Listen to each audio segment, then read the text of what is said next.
मन में भाव आया था एक कथा में, और वो भाव ऐसा था कि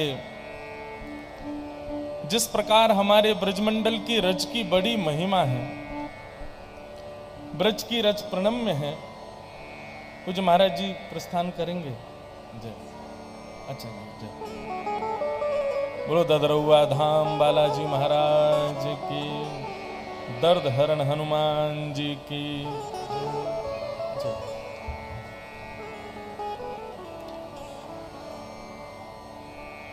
तो जिस प्रकार हमारे वृंदावन की रज की बड़ी महिमा है, और रज की महिमा का कारण है कि वहां इतने संतों ने विचरण किया है ब्रज में, इतने वैष्णव भक्त वृंदों ने विचरण किया है कि उन सबके नाम जप से, उनके चरण के स्पर्श से वहां की रज परम पुनीत और पावन हो गई। ठीक वैसे ही भैया इतने सारे वैष्णवों का एक साथ दर्शन करते हैं, इतने संतों का जब दर्शन करते हैं तो ऐसा लगता है कि जैसे हमारी ब्रज की रज माथे से लगाने योग्य है, वैसे ही बागेश्वर धाम की तो आप बभूति तो महाराज जी से लेते हैं, लेकिन यहाँ की रज भी यदि ले जाएंगे तो वो भी कल्याणकारी है। विचार करो। जय।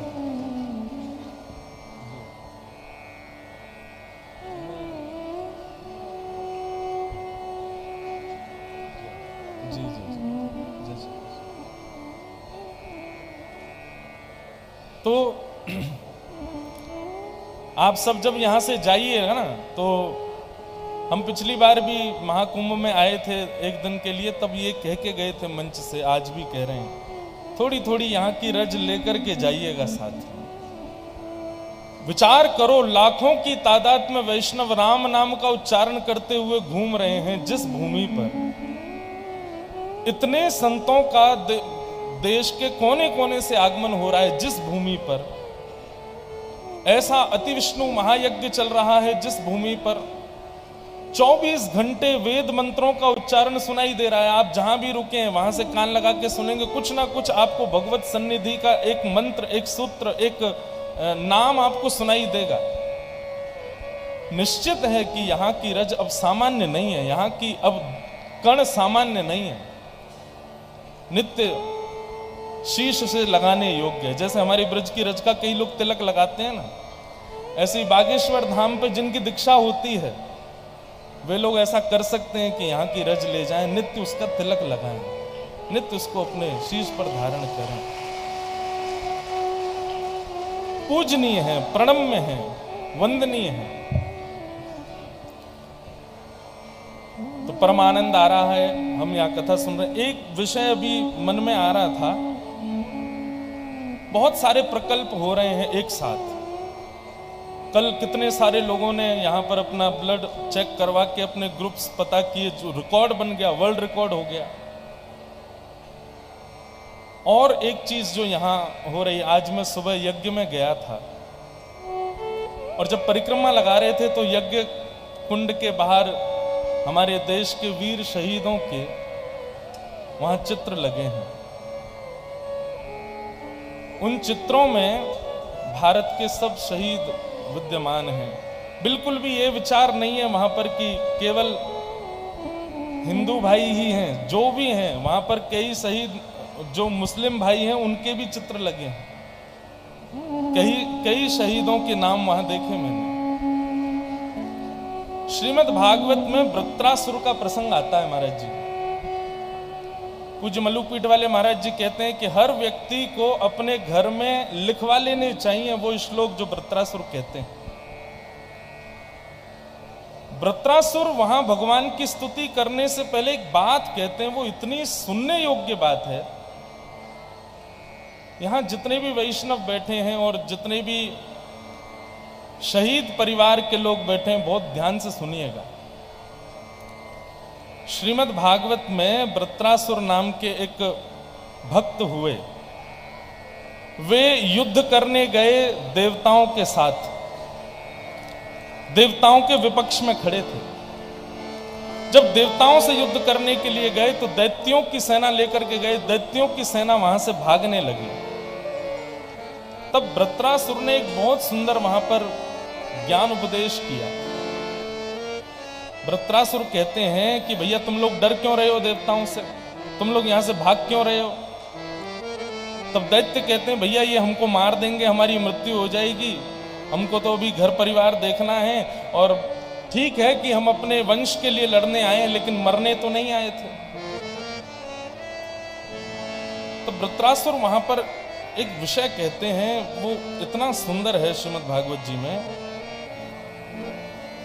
कि दो प्रकार के लोगों को साक्षात भगवत प्राप्ति होती है। दो प्रकार के लोग ऐसे होते हैं पृथ्वी पर जिनको प्रत्यक्ष भगवान ही लेने के लिए आते हैं।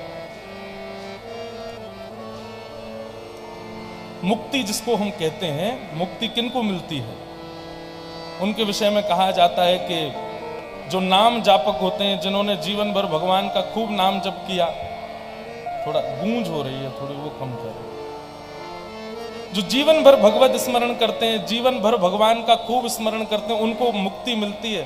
लेकिन वृत्रासुर कहते हैं जीवन भर नाम जप करने वाले को मुक्ति मिलती है, लेकिन उसके अतिरिक्त और एक को भी मिलती है। किसको? तब वृत्रासुर कहते हैं कि दो सम्मता विह मृत्यु दुरापई यद ब्रह्म संधारणया जितासु कलेवरम योग रतो विजयहात यद्ग्रणी वीर निवृत्ति। श्रीमद् भागवत में वृत्रासुर कहते हैं एक मुक्ति का अधिकारी तो वो होता है जो भजन करके अंतिम श्वास में भगवान का नाम स्मरण करके भगवत धाम को जाता है। लेकिन यही वृत्रासुर कहते हैं जो व्यक्ति अपने राष्ट्र के लिए, अपने देश के लिए, अपनी सबसे प्रिय प्राणों की बलिदान देता है। हमको सबसे ज्यादा प्रिय क्या है संसार में? अपने प्राण। प्राणों से ज्यादा प्रिय कुछ भी नहीं होता है संसार में। कोई अगर जोर की हवा चल जाए और उसमें धूल उड़ने लग जाए, तुरंत आंख बंद हो जाती है। क्यों? हमको भय होता है कि हमको कुछ हो ना जाए। प्राण सदैव अपनी रक्षा की स्थिति में रहते हैं। हमको सबसे ज्यादा प्रिय अपने प्राण होते हैं। लेकिन वृत्रासुर कहते हैं जो व्यक्ति अपने राष्ट्र के लिए, अपने देश के लिए, अपने समाज के लिए युद्ध करता है और युद्ध में अपने प्राणों का त्याग कर देता है, उसको मुक्ति कैसी मिलती है? बोले स्वयं श्री हरि आते हैं और अपने संग लेकर के उसको जाते हैं। स्वयं श्री हरि आते हैं। जिस प्रकार आप संतों के चित्रों को प्रणाम करते हैं ना, इन शहीदों के चित्रों को भी आप प्रणाम करेंगे तो शायद संतों को प्रणाम करने से 1 पॉइंट ज्यादा ही फल मिलेगा। ये सामान्य नहीं है भैया। महाराज जी, कितनी बड़ी दुर्भाग्य की बात कि भारत में युवाओं में मृत्यु होने वालों की संख्या सबसे ज्यादा नशीले पदार्थों का सेवन करने वाले लोग। अरे इतना ही जब नशीले पदार्थ लेकर के मृत्यु प्राप्त करनी है, मरने का शौक ही हो रहा है कि हाँ ठीक है, उस पर स्पष्ट लिखा होता है कि मुझे खाओगे पियोगे तो मैं तुमको मार दूंगा। टबैको किल्स, स्पष्ट लिखा है। मदिरा के ऊपर लिखा है कि वो उसका ज्यादा सेवन करोगे तो मार देगी। जब प्राण न्योछावर करने का मन ही हो रहा है तो फिर देश के लिए जाइए ना, देश के लिए खड़े होइए ना। यहां पर जब माताएं आती है ना अपने पुत्र का चित्र लेकर के, पत्नी आती है अपने पति का चित्र लेकर के, हमें लगता है कि हम निष्विक्र होकर के कथा कह रहे हैं ना इनकी वजह से। हम निष्विक्र होकर के धाम पर इतने बड़े बड़े उत्सव कर रहे हैं ना इन शहीदों की वजह से। हम तो शब्द नहीं है, कितना धन्यवाद करें हमारे बड़े भैया को जो ऐसे विचार करके आप ये सेवा का प्रकल्प कर रहे हैं। इस आयु में हम में और आप में 1 महीने का अंतर है। आप 1 महीना बड़े हैं हमसे, लेकिन 1 महीने में 30 दिन हैं। पर वो 30 दिन वैसे तो गिनती में एक एक दिन लगेंगे, लेकिन आपके विचार, आपके भाव और आपकी जो परिकल्पना है उसमें ऐसा लगता है हम 30,000 वर्ष छोटे हैं आपसे। हम स्पष्ट कह रहे हैं, कोई प्रशंसा नहीं कर रहे हैं उनकी, सब प्रशंसा करते हैं, पर ये सीखने की बात है भैया। ये सब पूजनीय है जिनके चित्र आप देख रहे हो। जब परिक्रमा करते हैं ना तो नारायण भगवान का स्मरण करते हो, इनका भी स्मरण किया करो, इनको भी वंदन किया करो। ये साक्षात मुक्ति प्राप्त किए हुए वैष्णव हैं। ये सब इस वक्त चतुर्भुज रूप में वैकुंठ में नारायण भगवान के संग ही विचरण कर रहे होंगे। तो धन्य है ये कथा, ये उत्सव, जहां पर कितनी छोटी छोटी विचार धाराओं को वृहद रूप देकर के समाज को बताया जा रहा है कि ये हमारा उद्देश्य है, ये हमारा लक्ष्य है। कल रात्रि यहां बैठे थे, सुंदर भजन संध्या चल रही थी, उसके बाद में गरीब कन्याओं के जो बेचारी, वैसे तो देखो ये महाराज जी का एक भाव था ना कि जितने भी मंदिर हैं उन मंदिरों से ऐसी प्रार्थना की जाए सरकार से कि उनको सरकार कर से मुक्त करे और उन मंदिरों के धन से जो हमारे देश में असहाय परिवार हैं उनकी कन्याओं के विवाह हों। लेकिन ये संकल्प यहीं नहीं रुकेगा, ये संकल्प यहां तक जाना चाहिए कि एक दिन ऐसा है कि भारत में कोई अपने आप को असहाय कहे ही नहीं। भारत में एक घर भी ऐसा ना बचे जहां माता पिता अपनी बेटी की शादी के लिए चिंता करें। एक समय ऐसा, और ये प्रकल्प यहां बागेश्वर धाम से शुरू हुआ है।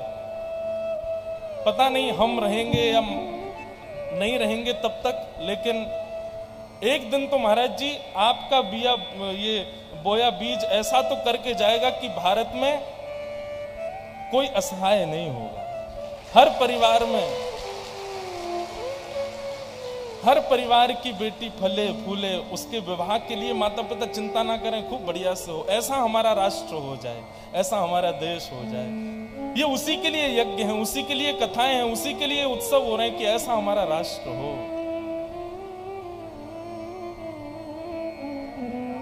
धन्य है भैया ऐसे बागेश्वर धाम पीठ को हम बारंबार, इसलिए भैया यहाँ की रज लेकर के जाइएगा डिब्बियों में और नित्य लगाइएगा उसको माथे से। आपकी मति सुधरे, आपका व्यवहार सुधरे, आपके विचार सुधरेंगे उससे। नित्य उसका 2 कण सेवन कीजिएगा।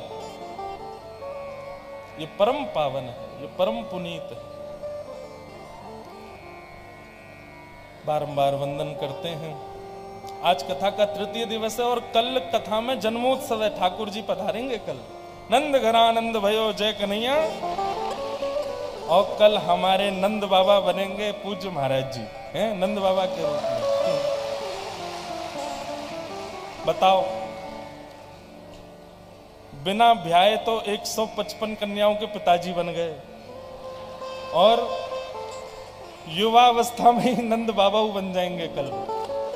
और कल नंद बाबा बनकर के महाराज जी खूब हम सबको लुटाएंगे भैया। कल तो हम मांगेंगे बधाई दो, लाला के जन्मोत्सव की कल बधाई बांटी जाएगी। आप सब लोग कल पीले पीले वस्त्र पहन करके आना, बढ़िया सुंदर बन के आना। कल बागेश्वर धाम में साक्षात ब्रजमंडल प्रकट होगा। नंद घरानंद भयो जय कन्हैया लाल की। हाथी दीने घोड़ा दीने और दीने पालकी। कल खूब आनंद होगा हम आप सब लोगों को। कथा क्रम में चलें, थोड़ी सी चर्चा कर लें, फिर उसके बाद शाम के कार्यक्रम की ओर भी चलेंगे। कल हम लोग भागवत जी के प्रथम स्कंद में प्रवेश किए। वहां पर विषय, अधिकार, संबंध और प्रयोजन 4 विषयों पर हम लोग चर्चा कर रहे थे। तत्पश्चात वेदव्यास जी ने भागवत की रचना की और रचना करके भागवत जी को अपने पुत्र श्री सुखदेव जी को प्रदान किया। पिता को चाहिए और गुरु को चाहिए अपने पुत्र या शिष्य को संपत्ति ना दे, पात्र को संपत्ति दे। जब तक पुत्र पात्र ना बन जाए, जब तक शिष्य पात्र ना बन जाए, तब तक उसको अपनी संपत्ति या अपनी वस्तु देने का कोई जरूरी नहीं है। शिष्य पहले पात्र बने।